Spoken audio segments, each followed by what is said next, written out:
In our science segment today, we take a look at a new decree signed by the Prime Minister here, Michel Barnier, which compels doctors to specify patients' medical conditions on the prescription for certain drugs. If they fail to do so, the drug won't be covered by the French social security system. Now, the move raises lots of questions, including about confidentiality. To discuss, our science editor Julia Seeger with me in the studio now. And Julia, just tell us first of all what this is actually all about.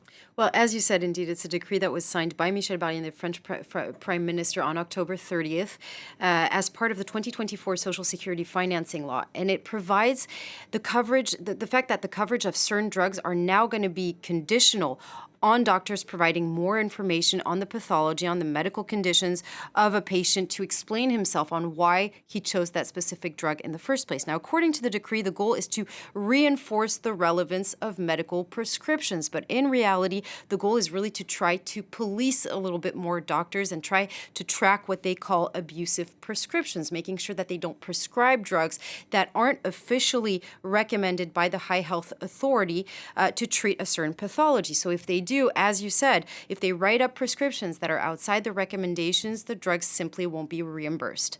Now, it's important to say that this decree is actually quite vague still. We don't know what type of medicine it will be applied to, even though we suspect that some drugs that are already used and prescribed for other pathologies, such as, instance, the anti-diabetic drug Ozempic, it's been prescribed more and more here in France, but also in the United States as to treat obesity. And so the idea is to say that we know that there's abuse. There's abuse here in France, elsewhere in the world as well. And we've experienced it here in France with a health sanitary scandal called the Mediator, if you remember this.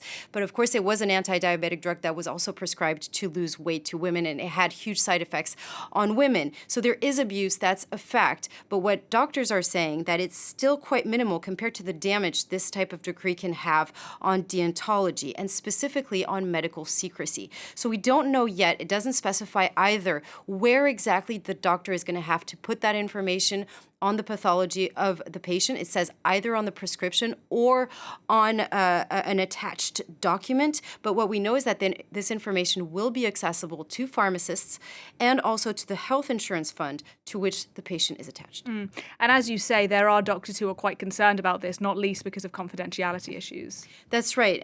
Secrecy, of course, is huge. It's the basis of medicine, but it's also contingent on the fact that you have to believe that your doctor will do everything it takes to cure you. And so the freedom of prescription is also crucial. Doctors have this holistic view of patients. They have family history, genetic predispositions, and that's why they're going to choose a molecule versus another. And there's also the topic of therapeutic dead ends. What happens for patients that come to the end of the tree of choice of these official health authorities? Well, what those doctors are saying is that they have a moral obligation to try to go further and still find a molecule.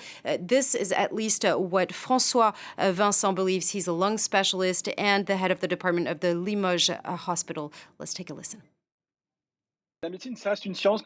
Medicine remains a science.